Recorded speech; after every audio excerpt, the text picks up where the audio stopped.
The Young Alumni Award recognizes alumni who have graduated within the past 15 years for significant service or career achievement. The award recognizes alumni for their leadership, dedication, and service to important civic, community, or humanitarian causes. Other factors considered include notable scholarship or innovation in their field, and important contributions and recognition from relevant professional organizations. In 2021, the recognition committee selected one young alumnus to receive this honor who has excelled in his field and is a major in the United States Army. Marc Hohman, class of 2006. I think probably the most important piece of advice that I could give to anybody up and coming is simply to say yes. Those two words, say yes, because that is how you will open doors.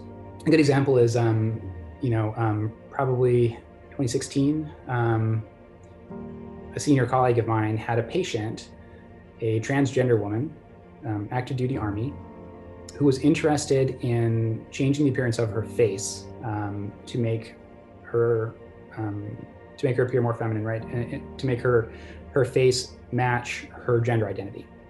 And I had absolutely no training in that whatsoever. But this guy asked me if I'd be interested in giving it a try. And so I went and I met the patient, we sat and we chatted, and she said that she was very confident that I could help her out. And I was maybe a little bit less so, but I said, this sounds like a great opportunity. I'm gonna give it a try because a patient needs my help. And looking to my left and to my right, there was nobody else with that same skill set in my hospital. So I figured I would say yes and give it a try. And you have to take opportunities as they arise. You never know when you're going to be given an opportunity.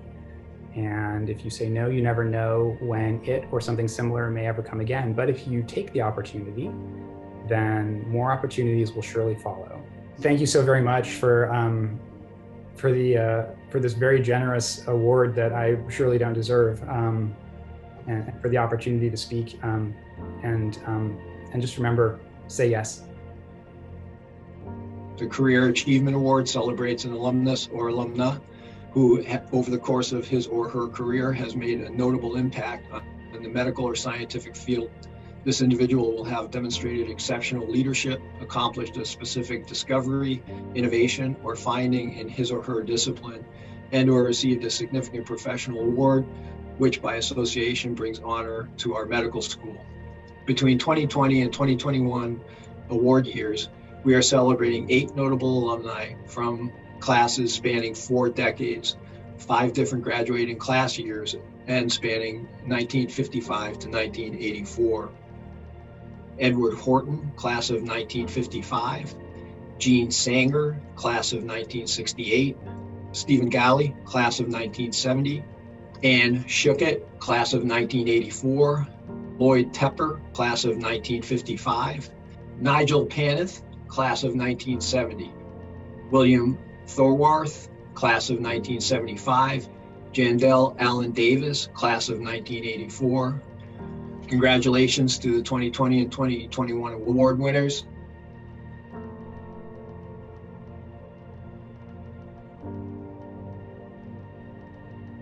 I feel fortunate that the class that we had at Dartmouth Medical School, and then the subsequent larger class I had during my last 2 years at Harvard Medical School, many wonderful, wonderful, supportive people. I've had half of my career up at University of Vermont and half of my career at Harvard and at the Joslin Diabetes Center. It's been a wonderful experience. But I guess the thing that I really learned is that, number one, you've got to have a very supportive wife to do all these things. We were actually married during my second year of medical school there at Dartmouth. And we started our married life as I entered my third year of medical school in Boston at Harvard Medical School. And so we've been together now for over 65 years, and we've made the career decisions together as we went along. So I'm really kind of thankful for that sort of support. But I think, just having the opportunities as they've come along. I mean, we made decisions about places to go, things to do, kind of as the individual opportunities came up, but we feel very, very fortunate that I had great places to train. Going to Johns Hopkins for my surgical internship, coming back up to Dartmouth, working with Kurt Manushka and people in the pathology department there during that transitional year. I think that's one of the nice things about Dartmouth Medical School for me, is those relationships have continued right up to the present day. I feel so honored to be getting this award, and I just wish the medical students there at Dartmouth all the best in the world as they move with their own careers. Thank you.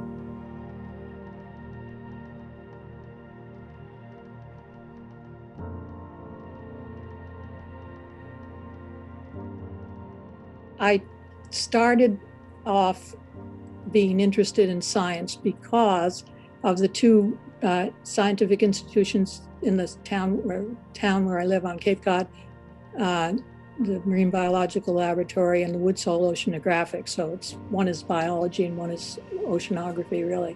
There was a student who came to one of our Friday night chemistry lectures and told me about the new molecular biology program at Dartmouth that he was in and how exciting it was. And he thought, well, why don't you apply for it? Which is what I did.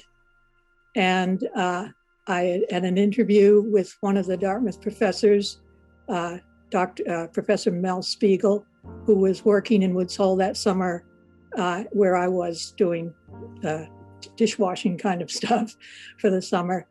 And I ended up being accepted as one of the students in the second class. It was a wonderful graduate program. First of all, it was a fairly new field.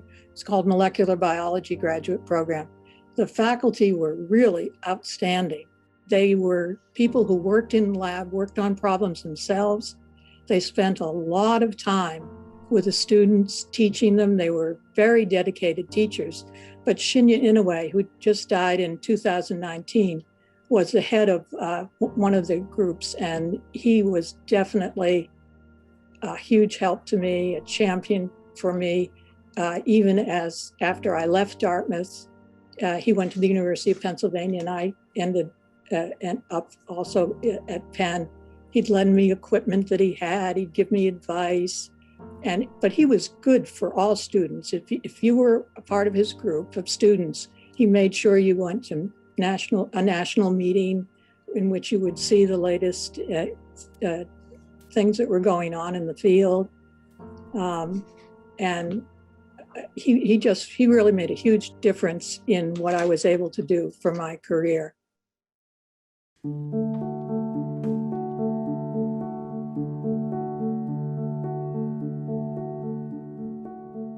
When I was a fourth year medical student, I couldn't decide between going into medicine or surgery. And I decided, based on the advice of an advisor, to do a year of pathology. And I did it at the Mass General in Boston when Ben Kassman was in his last year of being the chair.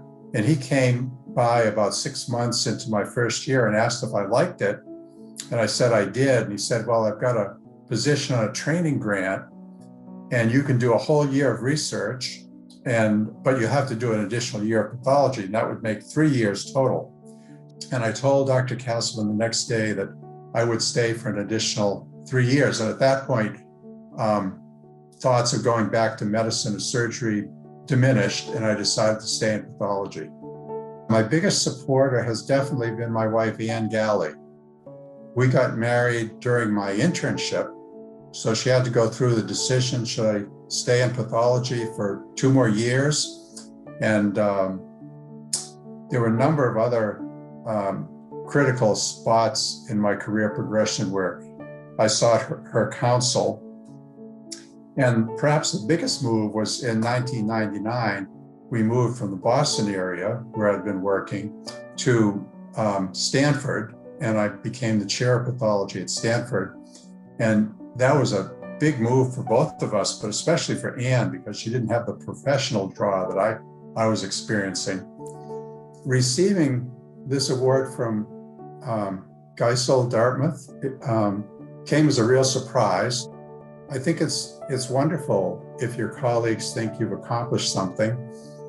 And it's a very meaningful recognition for me. I think there are any number of people who are deserving of it, and I'm glad I'm included in that group.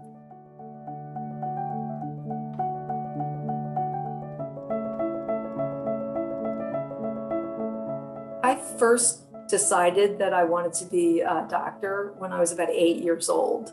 And as a fourth of 5 kids, it was a good answer when you were asked, what do you want to be when you grow up? You know, you said doctor and they moved on. But I probably had very little idea of what it meant. And I would say even through medical school and residency, I had very little idea of what it meant to be a physician.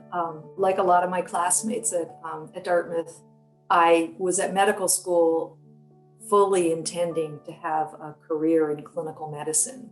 And that was the case all through my residency in internal medicine, where I just loved patient care and the intensity of working with patients and diagnosing them, trying to help them get better.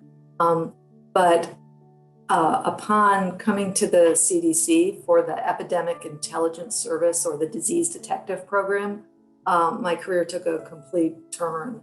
And I've spent more than 30 years now here at the CDC working in epidemiology, in public health, and working on the large scale population level rather than that one-on-one patient care level. You know, for the current students and those early in their career in medicine, this is just a shocking time. It's a historic time. You're personally making history by being part of the medical family during a hopefully once in a century pandemic. But the work that you're doing and the lessons that you're learning will be with you for years to come. And I think you'll be able to look back on this time and realize how you contributed and how things hopefully have gotten better. Well, thanks to everybody who put together this process to recognize different alumni. I think that everyone is distinguished. It's sort of nice to get that name assigned to us, but really appreciate the community that you're building and the connection between yesterday, and for some of us, many yesterdays ago, and the people of tomorrow. So thank you. Career Achievement Awardee Lloyd Tepper, class of 1955, was unable to be interviewed for this ceremony. However, his nominator and classmate, John Moran, shared a few words about Lloyd. I met Lloyd at Dartmouth College. We both matriculated in the fall of 1953 at what was then the 2-year school at Dartmouth. The senior year was our first year of medical school, and Lloyd, from the beginning, was clearly one of the smartest guys in the class. There were 3 or 4 that you could pick out immediately as being a step or 2 above the rest of us. And he was certainly one of them. After his internship following graduation from Harvard Medical School, he embarked on a 4-year residency and fellowship in environmental and occupational medicine, stimulated by one of the leading figures in the field of occupational medicine. He spent 4 very productive years. He became known as an expert in beryllium toxicity, in which he had done some research. So that started him off on a unique career that took him to the top of his field. You don't get to be president of the American College of Occupational Medicine without rising through the ranks and proving your worth. You don't become the editor of the leading journal in the field for many years and without having a handle on every aspect of profession. So his impact can be measured in any number of ways, but he gave great credit to Dartmouth College and the medical school as being seminal for his education and for his total outlook on medicine. He never failed to express his high regard for the college and the medical school.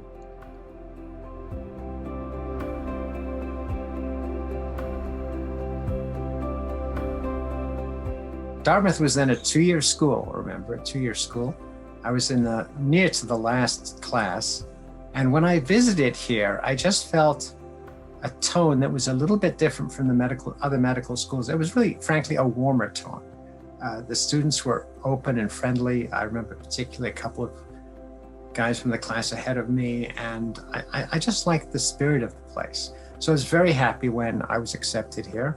I don't know if people now remember Carlton Chapman, but he's just a big visionary.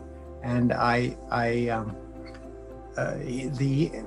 we entered, this is part of my epidemiology training came from him, because he sent us, every medical student received before they entered, a small paperback by René Dubois.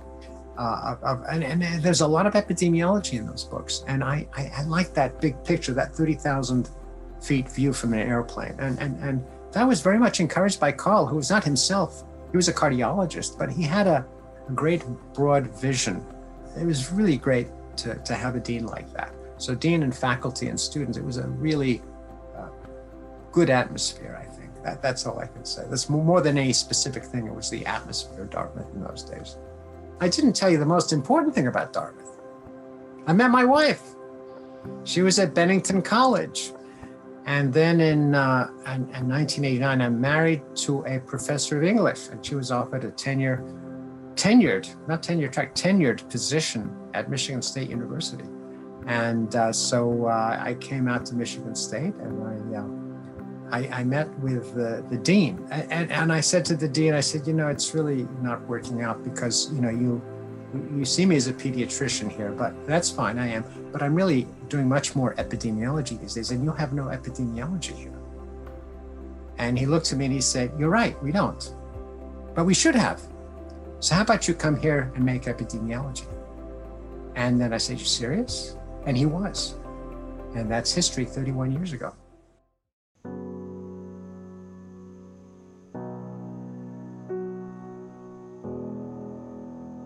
I was doing an internship during the summer between my first and second year of medical school, and doing that in large part because I wanted to find out whether radiology really was a career. My father was a radiologist. I wanted to be sure I wasn't choosing it just out of inertia. During that time, I got to walk around the department as I took breaks from the project that I was doing. And on one particular incident, I wandered up into the angiography suite. And of course, this was 1973, this summer of 1973. It was a very different world then. The resident at the time allowed me to scrub in and kind of help him with the angiography case. And of course, I was, as a first year medical student, hadn't really even had physical diagnosis to a great degree yet. So anyway, just getting in that close and involved with that patient care and having him guide me through a couple of the simpler parts of the procedure, I said, this is what I want to do for the rest of my life.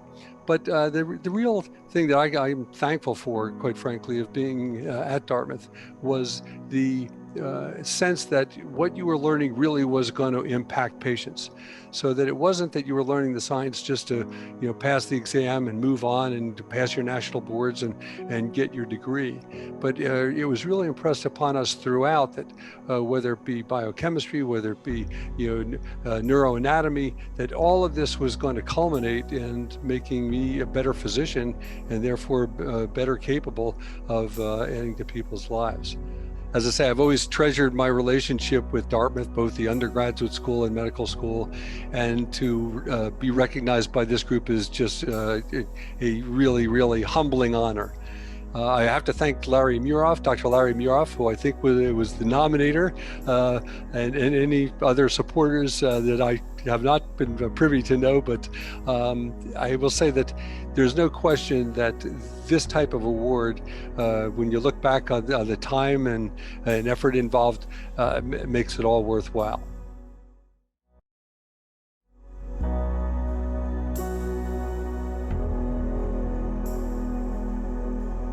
You know, I get asked a lot of times, how do you make, or how did you make, let alone why did you make the transition?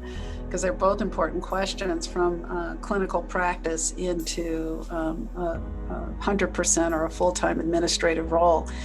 And, you know, there's a couple of answers to the question. First of all, it's not abrupt, but what ends up happening and ended up happening when I look through the rear view is I just always wanted to be part of making systems better. I wanted to be in the middle of the action. There was always work to do in addition to the work you had to do.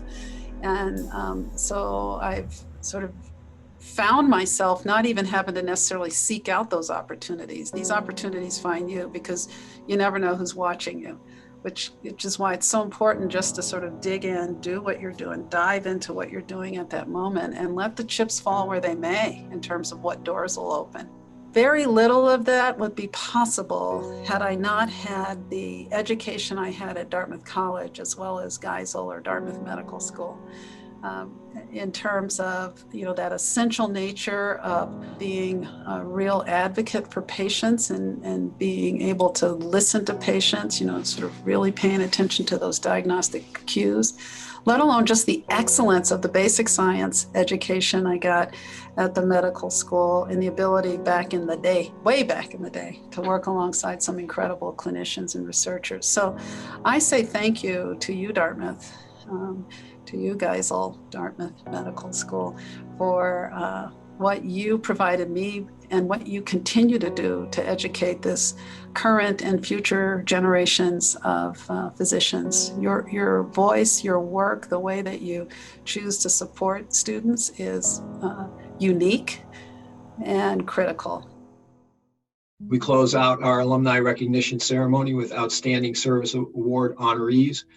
The Outstanding Service Award recognizes an alumnus or alumna for generous, enthusiastic, and persistent loyalty and service to the medical school. This individual has dedicated ongoing efforts to support the goals and initiatives, especially those toward continued outreach to grow and sustain alumni connection with his or her alma mater. This individual may also have been a resource to enrich the education and training of our students, a leadership contact for faculty and administration, a community link or liaison, as asked for independently for the greater good of the Geisel School of Medicine at Dartmouth.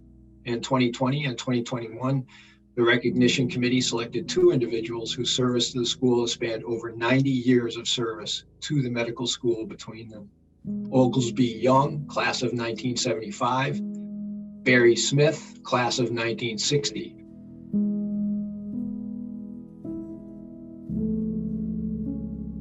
I've been very proud to teach medical students for 40 years and not just teach them clinical OB/GYN, but to give them an experience on their 3rd year of clerkship where they see some of the wondrous moments in medicine, some that are painful, many that are joyful,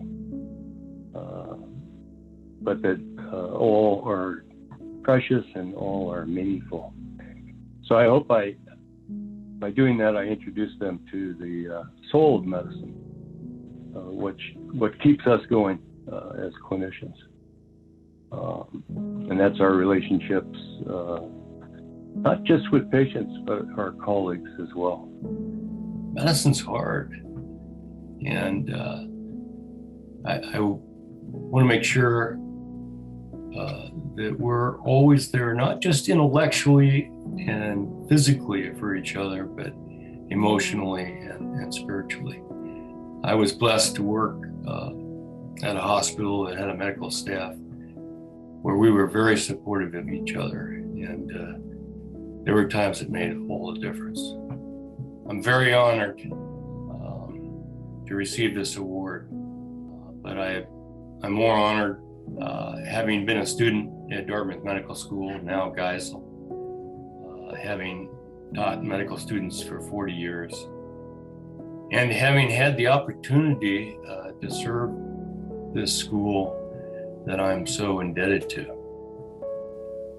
So thank you.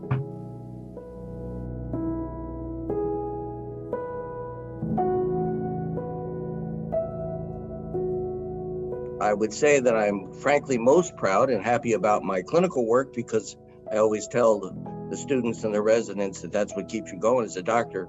But I also got very involved in administrative things, both locally and in the state and regionally around healthcare. And along that way, I was very lucky to be involved with other people in developing several things that I really feel good about in retrospect. Probably the biggest things were, one, that we went on to become a full academic department, that we developed a residency program, but also that we became a very collaborative with the other hospitals in the state, both in New Hampshire and in Vermont, and developed a program designed to improve healthcare for women and newborns. To me, it's incredibly gratifying to get an award from your school.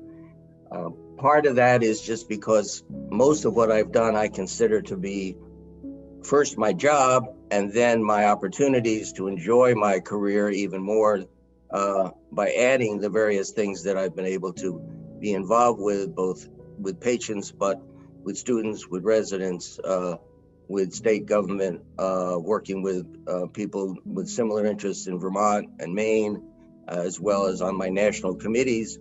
I'm especially thrilled to get the award in the sense that, having been the chair of this committee since we started it, because I've had the opportunity to learn about the careers and achievements of so many Dartmouth graduates that I found absolutely amazing. So to even be considered within that group is a real plus that sometimes makes you think wish everybody knew about the wonderful achievements of so many of our graduates over time. For a small school with a small student body, I think we've produced an amazing number of people who've become great leaders in their field and contributed a great deal to the improvement of healthcare in many, many fields.